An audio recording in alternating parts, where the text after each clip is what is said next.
Começa agora o Lições da Bíblia, o nosso encontro semanal de estudo profundo da Palavra de Deus. E hoje vamos mergulhar no assunto muito importante, a nossa missão em favor dos necessitados. Existe muita coisa que nós podemos e devemos fazer em função daqueles que precisam muito da nossa ajuda e do nosso amor. É sobre isso e muito mais o Lições da Bíblia que está começando agora.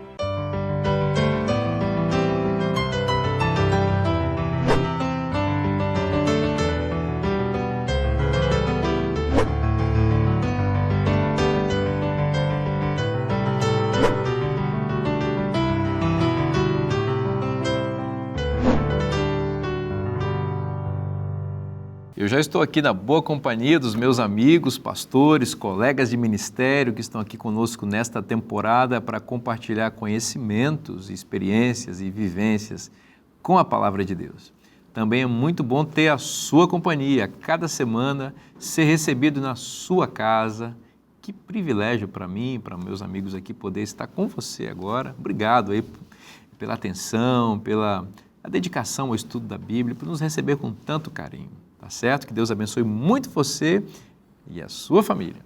Bom, eu vou apresentar para vocês mais uma vez os nossos amigos que estão conosco aqui ao longo dessa temporada. Aqui à minha esquerda, o pastor André Flores. Seja bem-vindo, amigo. Obrigado, Vinícius. Mais uma vez, um prazer estarmos aqui mais uma semana estudando essas lições maravilhosas que falam e revelam tanto o amor de Deus por todos nós. Amém.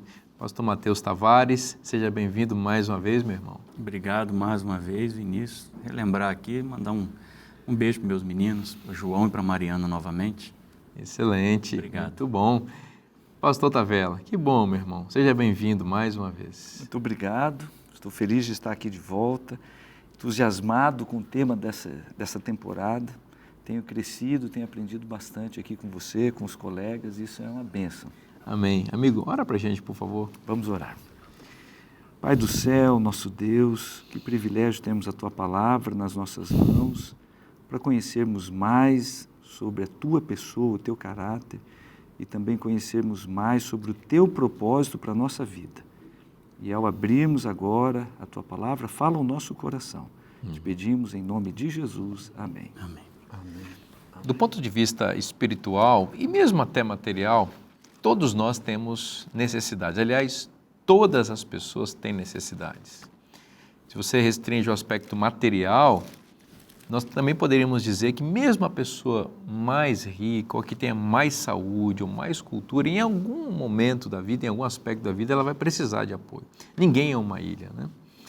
Porém, do ponto de vista especialmente material, existem pessoas que realmente precisam de coisas básicas, são realmente necessitadas. E todos nós conhecemos pessoas assim, no nosso bairro, na nossa igreja, né?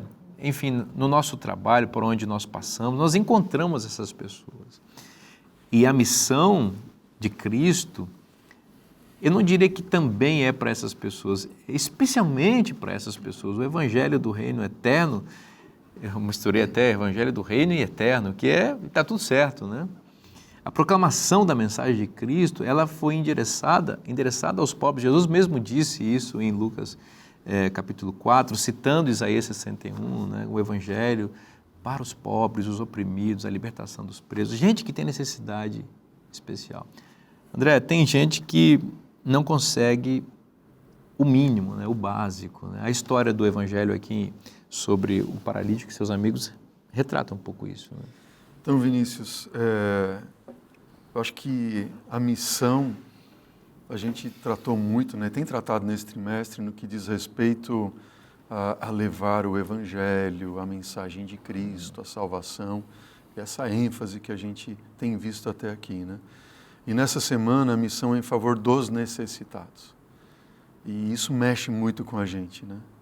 Porque há necessitados de toda sorte, como você falou, né? De carências e necessidades, mas sobretudo de carências ali também de alimento e, enfim. A história do paralítico, imaginem, né? Alguém paralítico que não tinha subsistência, dependia completamente do favor dos outros E a história desse homem na Bíblia nos fala assim claramente que dentro do escopo da missão há pessoas que nunca se chegarão ou conseguirão chegar até Jesus se alguém não levar elas até Jesus. Se elas não forem quase que empurradas ou carregadas até Cristo, né, como a história desse paralítico. Então, a gente tem, né, esse desafio, essa missão, atender às necessidades das pessoas, e quando a gente faz isso, e isso mexe muito com a gente, e mais ainda nós que acreditamos num novo reino, numa restauração de um reino eterno, como você falou, né? Jesus, no final das contas, ele vai dizer assim: venham benditos de meu Pai, né? Entrem de posse do reino que você está preparado desde a fundação do mundo. Por quê? Aí ele dá classifica, né? Porque quando eu tive fome, vocês me deram de comer. Quando eu tive sede, vocês me deram de beber. Quando eu estava nu, vocês me vestiram. Quando eu estava forasteiro, né, ali vocês me hospedaram. Ou doente, vocês me foram visitar. Ou seja, opa, como isso? Quer dizer que não só a apresentação do Evangelho, mas atender às necessidades básicas das pessoas tem que ver não tão somente com a salvação de outros, mas a resposta da minha salvação. Que se eu de fato estou salvo em Cristo, então eu vou ser impelido a ajudar o próximo que está mais próximo, necessitado, e assim por diante. Então realmente é um grande desafio, e isso me faz com que eu reflita acerca das minhas atitudes. Opa, como é que eu tenho atendido, né? Quantas pessoas que têm solicitado, que têm vindo, têm pedido, como que eu estou respondendo a isso? Faz a gente pensar, né? Sem dúvida. Recentemente estudamos o tema que envolvia a história do bom samaritano. E a conclusão foi que o meu próximo é o que tem necessidade e que está ao meu alcance para amar e atender aquela necessidade. E aí, na lição desta semana, a gente está reforçando isto, né? Da gente ir ao encontro daqueles que têm necessidades.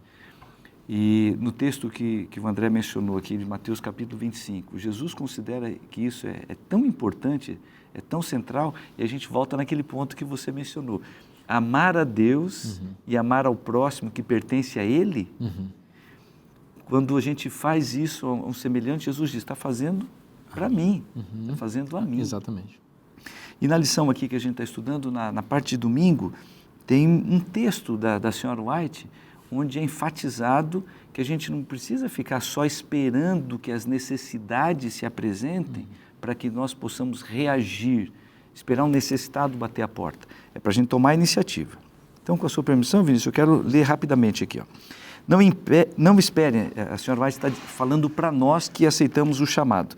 Não esperem que se lhes diga qual o seu dever. Abram os olhos e vejam quem está ao seu redor.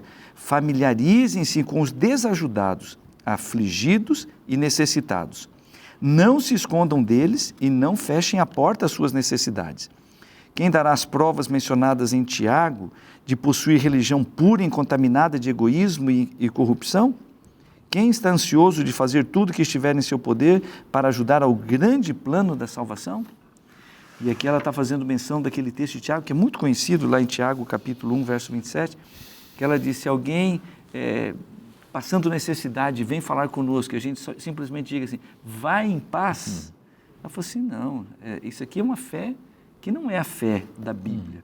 A fé da Bíblia, ela se manifesta num amor desinteressado, altruísta e que vai atender a necessidade do seu semelhante. Recentemente também, aí em semanas anteriores, nós tocamos no assunto do evangelho social, que perde de vista que a missão ela extrapola atender as necessidades temporais. Mas em lugar nenhum da Bíblia, o evangelho de Jesus Cristo, ele vai excluir a nossa responsabilidade de tomar a iniciativa e ir ao encontro dos necessitados, assim como Jesus fazia. Não, você. Obrigado. Aqui eu vejo a questão da importância dos amigos, né?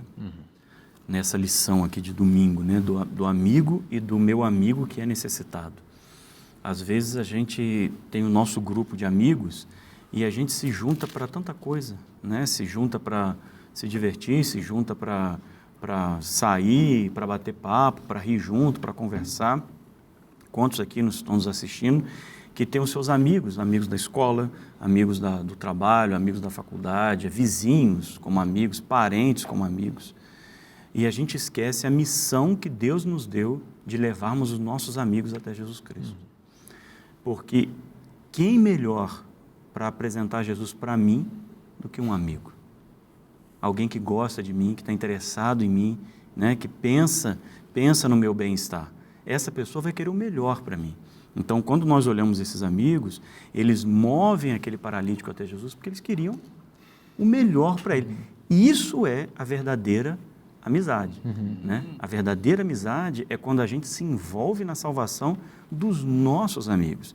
Às vezes a gente fala muito de missão sempre para um aspecto mais distante, né?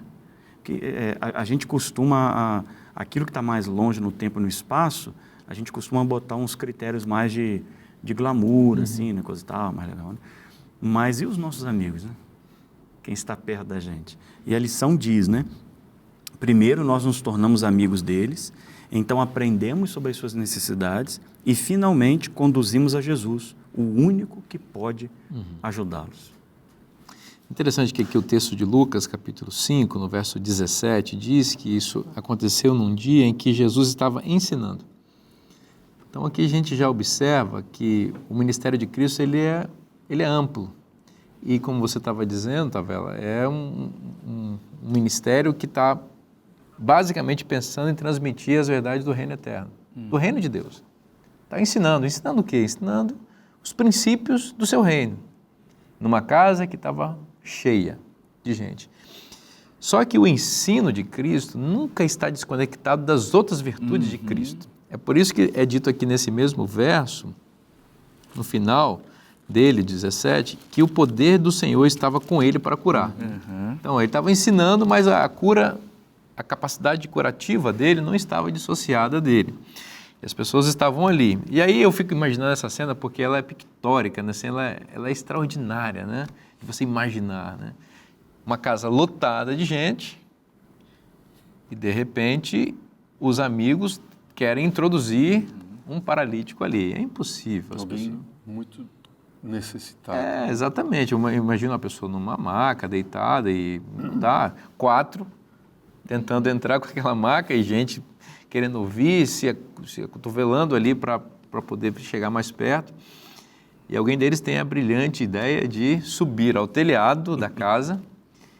Eu não sei de que era feito aquele telhado, se eles tiveram que levar um serrote, enfim, alguma coisa, eles tiveram algum instrumento cortante, né, para serrar. E imagine, Jesus estava ali ensinando, de repente começou a cair uma poeirinha do teto, ou um barulho, e Jesus está ensinando, as pessoas estão absortas no ensino de Cristo, porque não existe um mestre mais competente que ele. Alguém de certo pensando, o que estão incomodando aí? Não?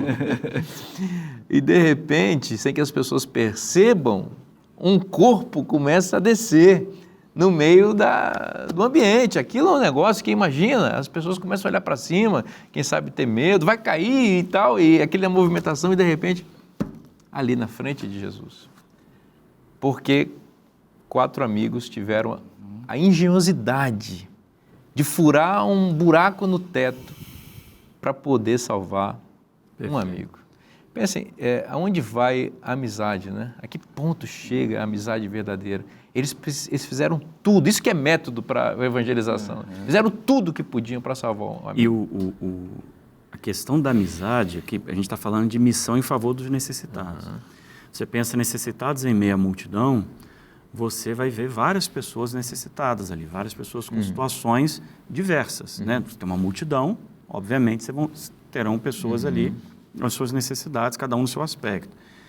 Quando você está andando no meio de uma multidão, imagine você numa grande cidade, aí você está andando. São Paulo, por exemplo, como, né? Mega cidade.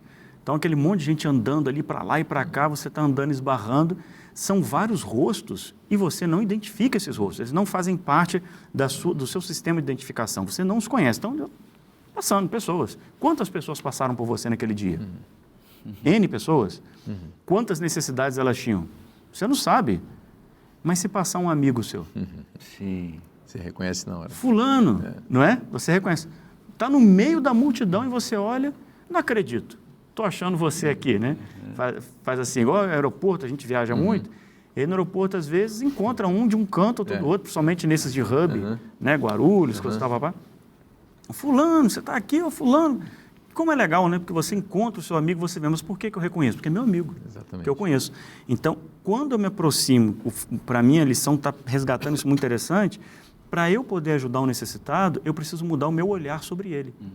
E o meu olhar sobre ele é o olhar de que eu não olho mais o outro ou o próximo simplesmente como alguém na multidão, mas eu já o olho como amigo. Ou seja, quando eu demonstro interesse por ele, a forma dele modifica para mim e eu passo a identificá-lo e identificar as necessidades dele. Né?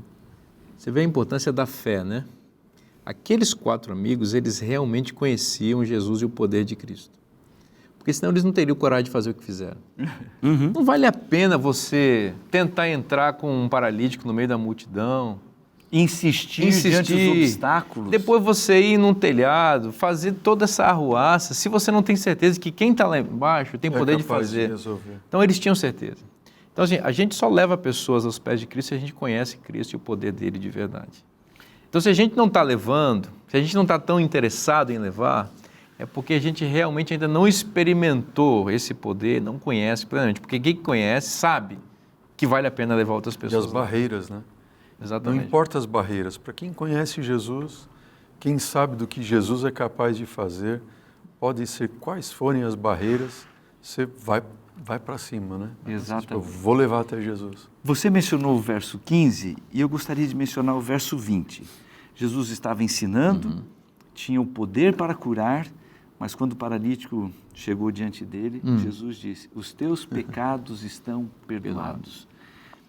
Os amigos sabiam das necessidades daquele paralítico e Jesus as reconheceu, tanto que o curou. Mas ali também, como acontece com todos nós, havia uma necessidade ainda maior. Precisava do perdão para a salvação.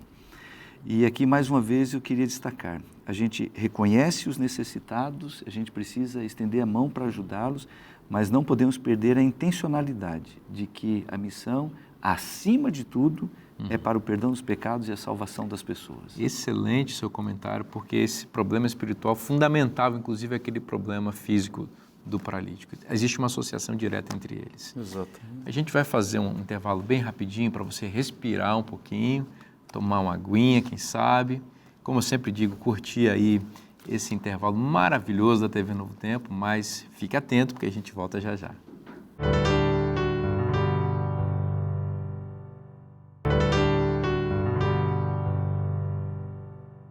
Estamos de volta com o segundo bloco do programa Lições da Bíblia. Vamos continuar estudando com você a Palavra de Deus. Antes, porém, aquela diquinha de sempre, né? Você já está assinando a lição da Escola Sabatina. Olha lá, hein? A lição da Escola Sabatina é uma bênção, é o maná de Deus que chega quentinho todo dia na sua casa para abençoar você e a sua família. Como é que faz para assinar a lição da Escola Sabatina ou para adquirir de forma avulsa a lição da Escola Sabatina? É só você acessar cpb.com.br. A gente estava conversando aqui no bloco anterior sobre a história linda do paralítico que foi levado a Jesus pelos seus 4 amigos e Jesus fez aquela cura extraordinária, mas antes de curar, perdoou os pecados dele. Jesus faz uma associação linda e poderosa entre vida espiritual e vida física, essas coisas não estão separadas.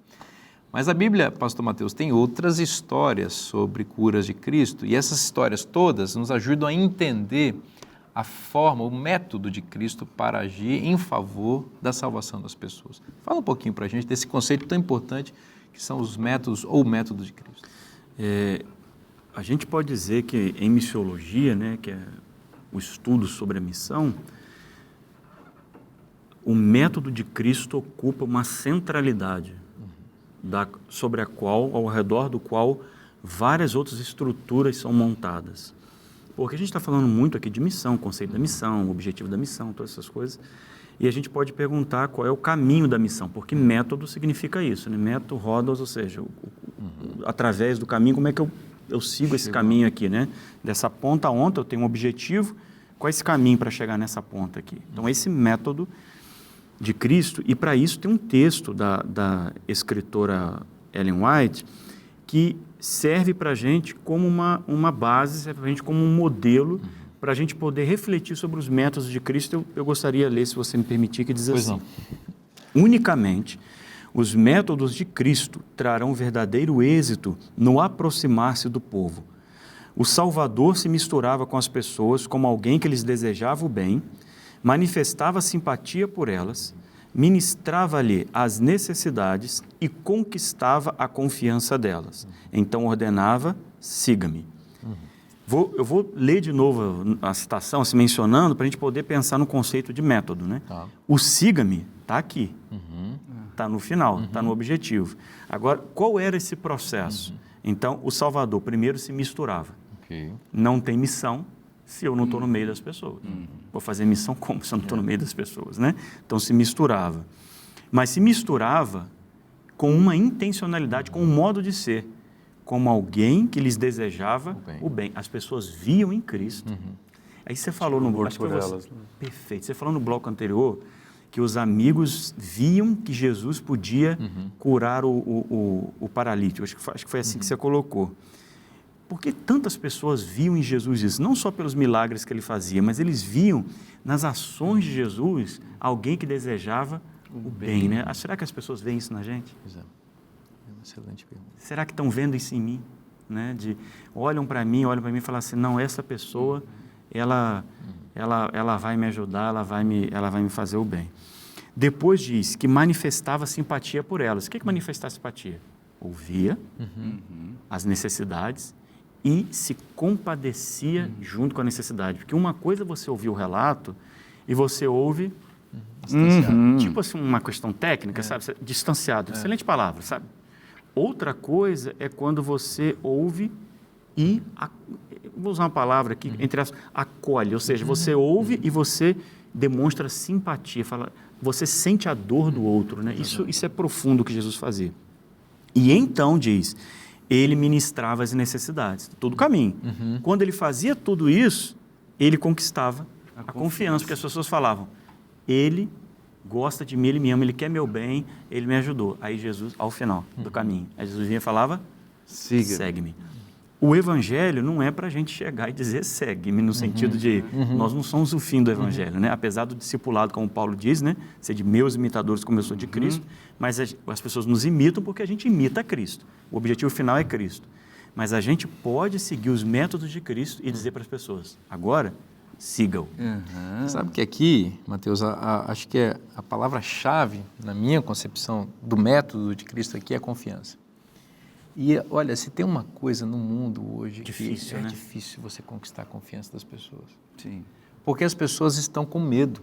O tempo inteiro com medo. As pessoas têm medo de golpe, as pessoas têm medo de mentira, as pessoas têm medo de uma série de coisas no relacionamento interpessoal. E a lei desta vida é levar vantagem em tudo. É levar vantagem. E aí todo mundo que se aproxima de mim, eu já começo a pensar assim: o que ele está querendo ganhar com isso? Exatamente. Olha, a gente não coloca qualquer pessoa dentro da nossa casa. A gente tem medo. A gente está parando no semáforo, falar do meu caso aqui, esses dias eu sofri um assalto no semáforo, a gente já está olhando para um lado e para o outro, a gente tem medo das pessoas. E está todo mundo assim. Como é que a gente faz para conquistar a confiança das pessoas? Sendo confiáveis. Primeira coisa, tem que ser confiável. Mas aqui tem um caminho para isso. Tem que estar relacionando com elas, tem que ouvir as pessoas, né? Aliás, você tem que se relacionar com elas, se misturar com elas, desejando o bem delas. Isso. Desejando o bem. E as pessoas percebem. Levar vantagem. Isso é uma coisa impressionante. Existe, lá no fundo, assim, existe um detector assim, do interesse Sim. genuíno das pessoas. Se é no meu bem-estar ou se ela está se aproximando porque ela quer levar vantagem de alguma maneira. E as mulheres parecem que são mais perceptivas do que nós, né? Mais intuitivo. É mais chip, intuitivo. O chip já vem implantado. Vem, ó, cuidado. E quando ela fala cuidado, você já pode ficar esperto. Né? Você vai falar, não, esse daí. Manifestar simpatia, o que você mencionou, né? A empatia também talvez seria uma palavra. Colocar-se no lugar da pessoa. Colocar-se no lugar do outro, sabe? Ouvir com atenção.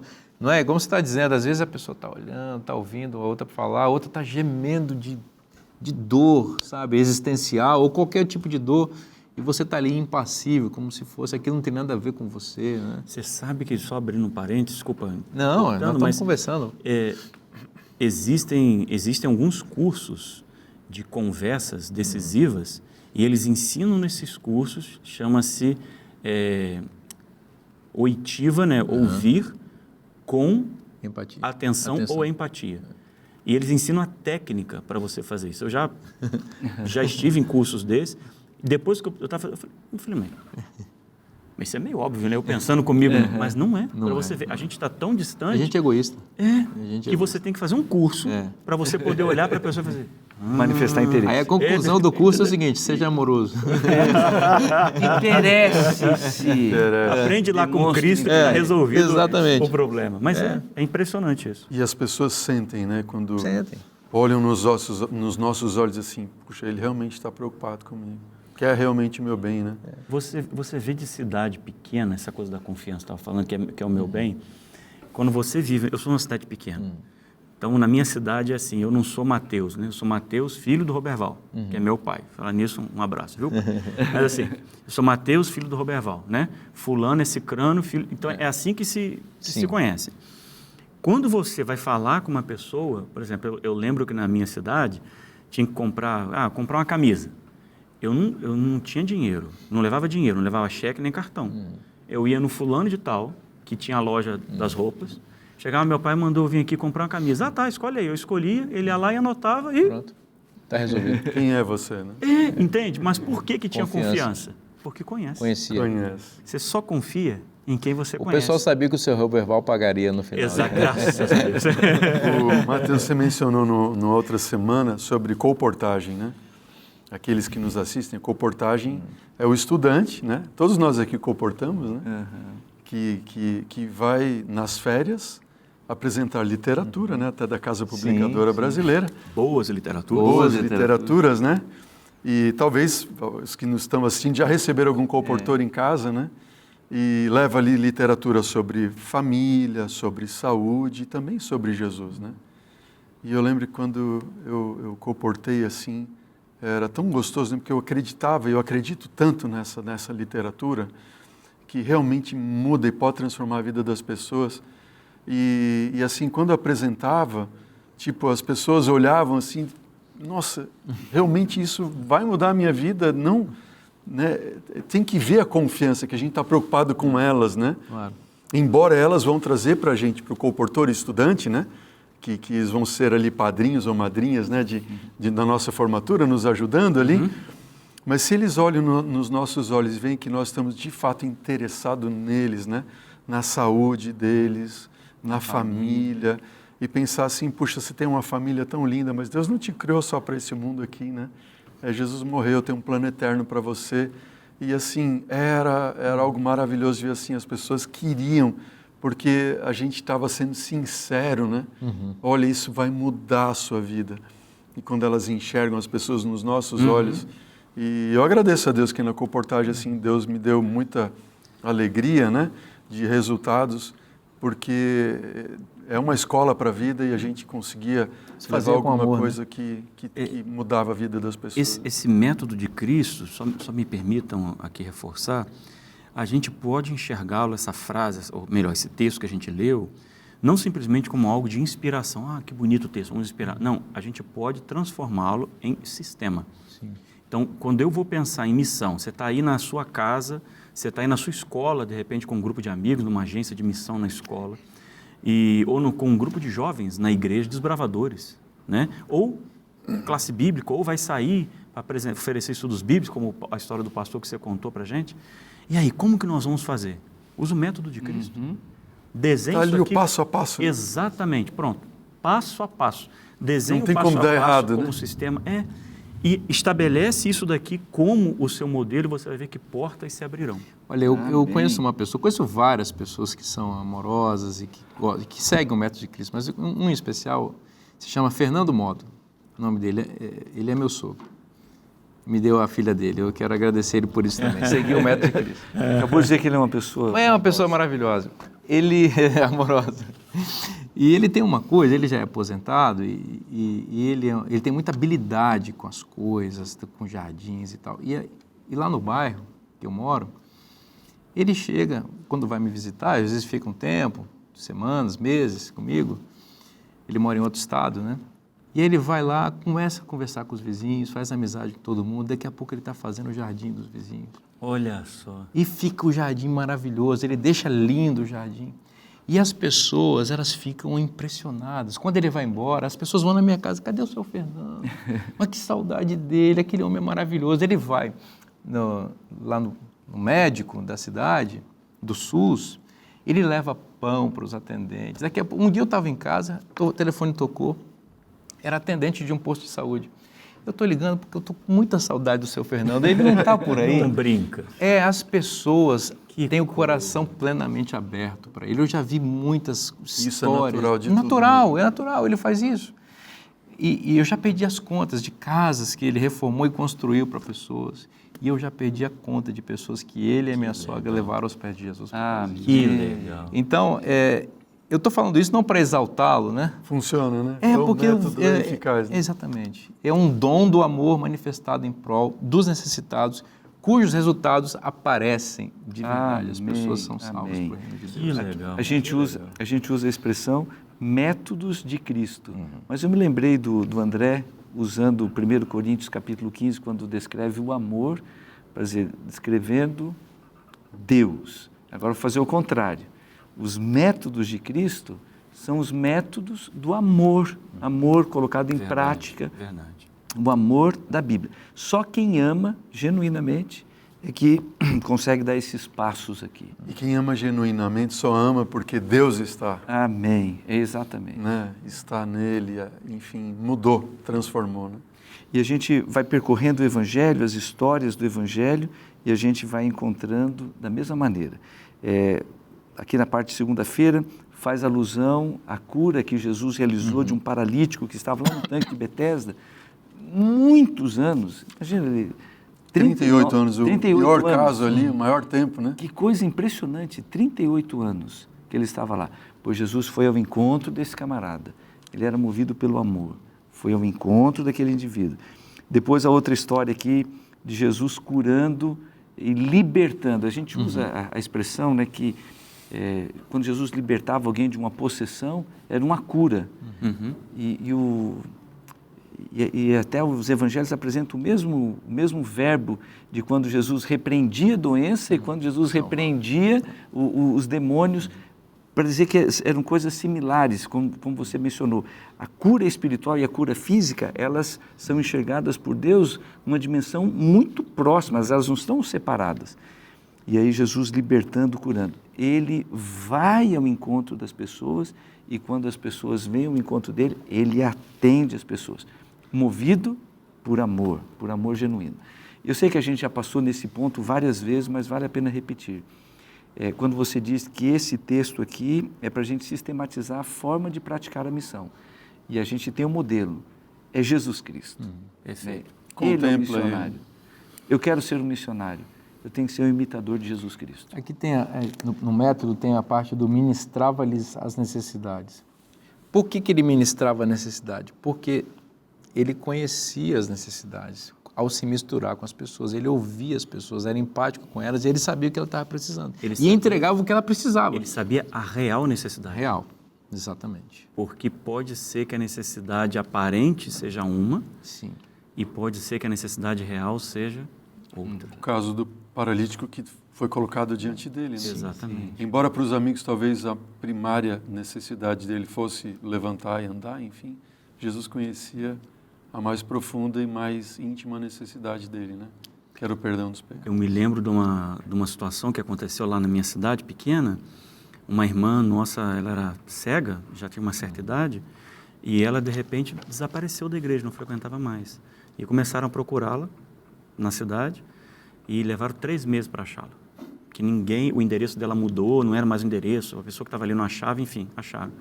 E chegaram lá, acharam essa mulher, tinha uma sobrinha que estava cuidando dela com muito carinho, mas a sobrinha trabalhava fora, e acharam essa senhora suja, com fome, enfim. E as irmãs da igreja chegaram, cuidaram dela e se organizaram para estar com ela, né? E a sobrinha, quando chegou, a sobrinha ficava assim 1 dia, 2 dias fora, trabalhando para sustentar a tia-avó dela. Quando ela chegou, ela viu a tia limpa, a casa organizada, com comida e uma irmã da igreja lá. E ela ficou assim, que é isso? Ela falou, não, nós vamos cuidar dela, ela é nossa irmã. E aquilo converteu o coração da sobrinha. Que maravilha, que história linda. A gente vai fazer um intervalo bem rapidinho para a gente tomar uma aguinha, respirar um pouco. E você aproveita e continua no Novo Tempo, porque tem coisa boa para você também no intervalo. Tá bom? A gente volta já já.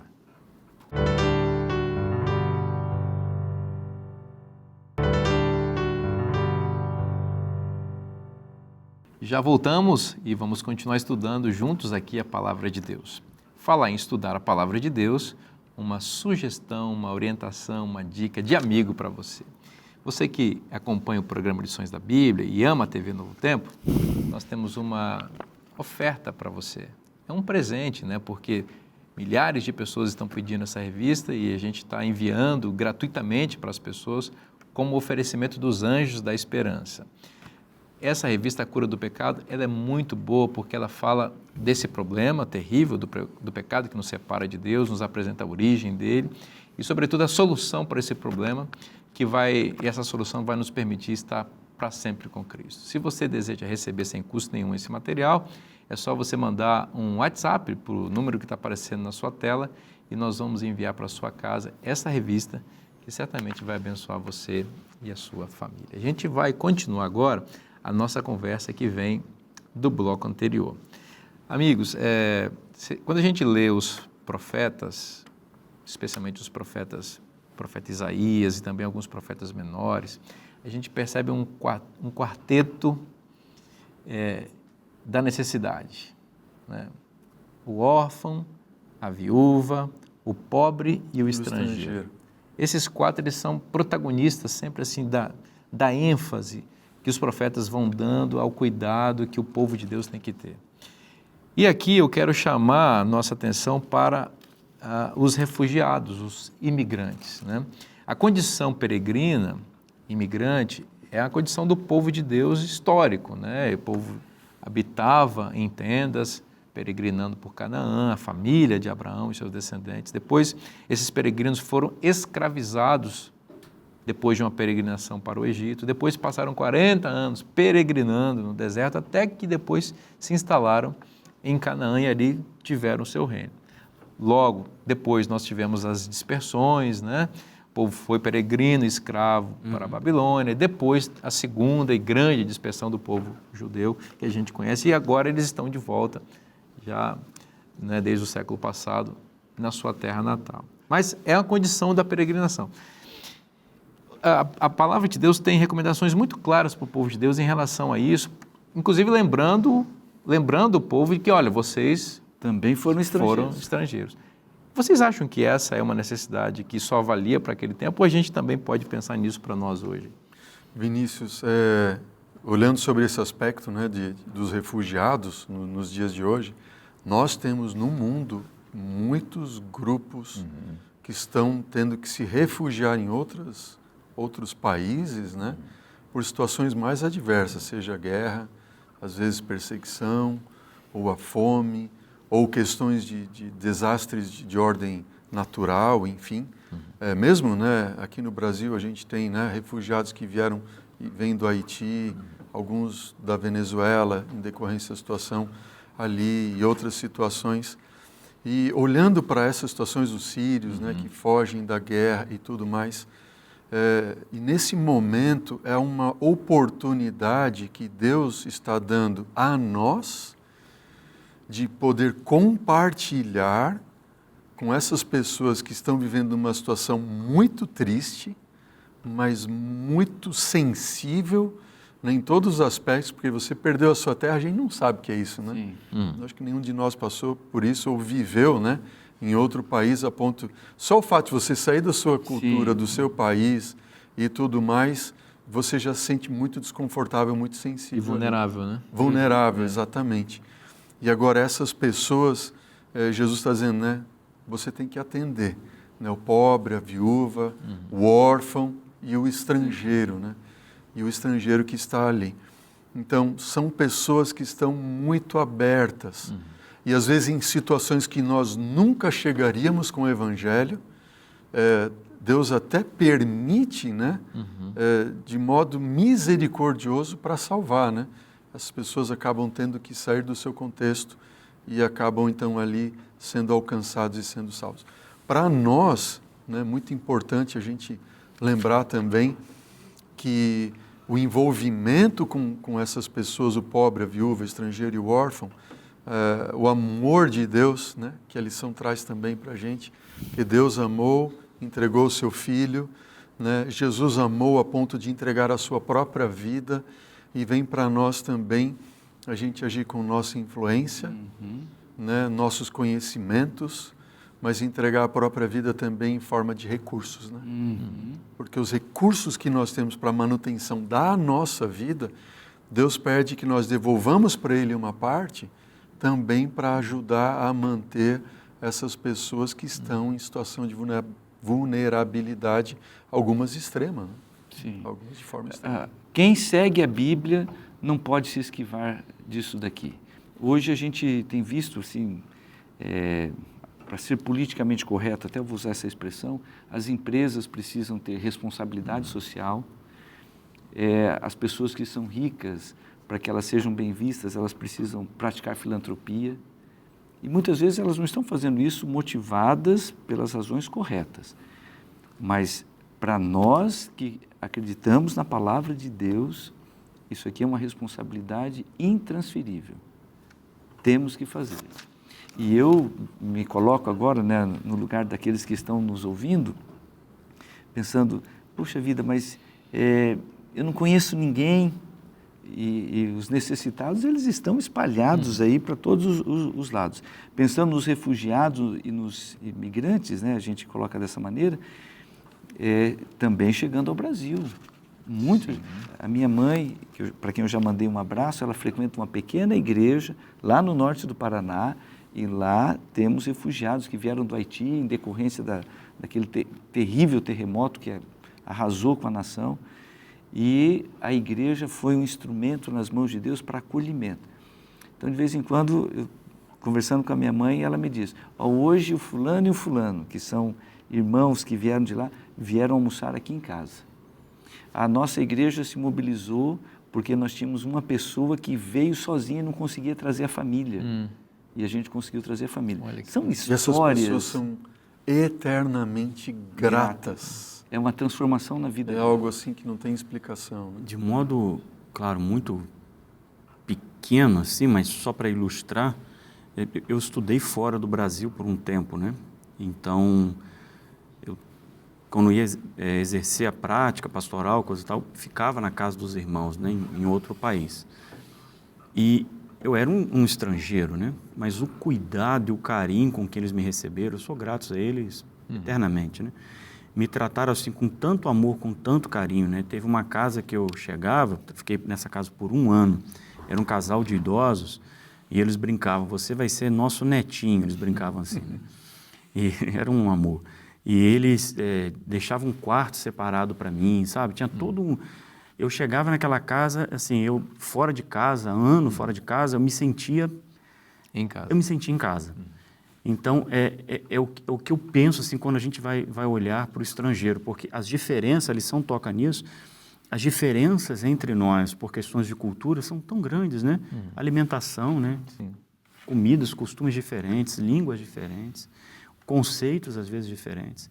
Quando você chega e você abre a possibilidade para poder acolher aquela pessoa, nossa, isso faz tão bem. Imagina para um refugiado fugindo de uma situação dessas, como o André colocou aqui, e a pessoa ter um conforto, né? Ter um conforto de um acolhimento, né? A gente vive num mundo de bastante sofrimento. É inegável isso. E é uma ilusão alguém imaginar que a vida vai passar em brancas nuvens ou mar de rosas. A vida é sofrida. E se você não passou pelo sofrimento de forma mais aguda, eu tenho uma triste notícia para te dar. Em algum momento você vai experimentar isso. E eu estou te falando isso porque é bom que você saiba que tem gente passando por isso. E o Evangelho, ele é pregado nesse contexto. As pessoas estão mais abertas a ouvir a pregação do Evangelho no sofrimento também. Quando Jesus, no início do seu ministério público, ele foi usar um texto que pudesse identificar a missão dele. Ele usou um texto do profeta Isaías. Isso está relatado lá em Lucas, capítulo 4, verso 18, a lição da quarta-feira está fazendo menção a isso. Ele usou um texto do profeta Isaías e ele aplicou esse texto a ele mesmo. Eu vou ler agora. O Espírito do Senhor está sobre mim, porque ele me ungiu para evangelizar os pobres, enviou-me para proclamar libertação aos cativos e restauração da vista aos cegos, para pôr em liberdade os oprimidos. Jesus veio para ser o Salvador do mundo. E agora ele está dizendo, está aqui a minha missão. Eu vim para salvar nesta trajetória, nesta caminhada, nesse método, atendendo aquele que está em sofrimento, os feridos, seja fisicamente, seja espiritualmente, emocionalmente. Jesus tinha os olhos voltados para eles, a sua mão estendida e o coração aberto para que ele pudesse realmente curar, libertar, trazer transformação de vida para aquelas pessoas. O Espírito do Senhor está sobre mim. E qual é o resultado disso? Falou em línguas? Alguém pode dizer, não, está com o Espírito Santo, tem que falar em línguas. Aqui o Espírito do Senhor está sobre mim. Qual é a evidência? Ele me ungiu para evangelizar os pobres, enviou-me para proclamar libertação aos cativos e restauração de vista aos cegos e pôr em liberdade os oprimidos. Quer ter o Espírito Santo de Deus? Ou quer ter evidência? Olha aqui. Essa é a evidência, né? Está aqui a evidência. Essa é a prova. Agora, uma coisa nos chama atenção, né? Embora Deus nos chame a todos para atender as necessidades das pessoas em todos os aspectos da vida, a gente tem que também aceitar que nem todos vão aceitar. Exato. Aceitar. Às vezes ajuda, às vezes até o amor de Deus em Cristo Jesus. E você vai ajudá-las do mesmo jeito. Exatamente. Porque é o amor desinteressado, né? A gente ajuda as pessoas porque elas precisam. E um detalhe que você colocou antes, né? Que assim, uma coisa para a gente poder pensar, né? Ajudar o outro deveria ser parte de um planejamento nosso, inclusive financeiro. Sim. Por que não? Né? E a Bíblia fala sobre isso, né? Será que nós temos em nosso planejamento financeiro uma parte reservada para ajudar quem precisa? No nosso planejamento de tempo, nós temos isso porque a gente deixa muito também ao acaso né? Surgiu, mas quando eu tenho um planejamento, eu estou demonstrando interesse e estou demonstrando amor, preocupação. Né? E esse é o espírito, né? De doação, né? Já que você tomou esse ponto de volta, se me permite só um pouquinho, Claro. Tavela. No livro de Deuteronômio, no capítulo 14, fala justamente desse planejamento. A Bíblia fala que a gente tem que ser fiel a Deus nos dízimos, como reconhecimento de que Ele é o nosso Criador e mantenedor. Nas ofertas, como reconhecimento de que Ele é o nosso Redentor e Salvador em Cristo Jesus, apontando para Cristo Jesus. Mas aqui em Deuteronômio capítulo 14, fala de um segundo dízimo, né, que eles reservavam, que era para eles desfrutarem das bênçãos, de poder adorar a Deus e tudo mais, que nada lhes faltasse, mas que 1/3 desse valor, né, eles deveriam separar exclusivamente para ajudar os órfãos, a viúva, o pobre né, e o estrangeiro. Então, esse planejamento, 1/3, né, desse segundo dízimo, que é o mínimo, né, o dízimo quer dizer o mínimo, os 10%, não é o dízimo do Senhor, mas é um dízimo que era para eles, né? Deuteronômio capítulo 14 coloca ali um valor que era para eles, para atender as necessidades espirituais deles, para que não faltasse, né? Quando eles fossem adorar a Deus nas festas e tal. Enfim, Deus está dizendo, olha, 1/3 desse valor você vai separar, e aí surgiu uma necessidade, você tem ali para atender, né? E, meus irmãos, só quem já foi socorrido, quem foi atendido, sabe o impacto disso. Eu não digo que tenha sido um privilégio passar pela necessidade, mas eu digo que eu tive o privilégio de ser socorrido na hora da necessidade por irmãos que foram maravilhosos, que estenderam a mão para mim, para minha família, e eu posso testemunhar o quanto isto marca a vida. Teve um momento quando eu era uma criança ainda, no contexto da minha família de origem, teve um momento depois casado, já com filhos, de alguém vir estender a mão, e eu recebi aquilo ali como sendo um carinho de Deus por mim. Né? Deus veio ao meu encontro usando aquela pessoa e veio me abençoar. Um hino que eu gosto muito de ouvir diz assim, a primeira estrofe: o amigo que eu encontrei me surpreendeu. Quando todos me deixaram, ele me acolheu. Esse amigo é Jesus. E nós temos o privilégio de contar com essa amizade verdadeira que foi capaz de dar a própria vida para nos salvar. E hoje nós temos o privilégio também de ser amigo dele e de outras pessoas que precisam de nós.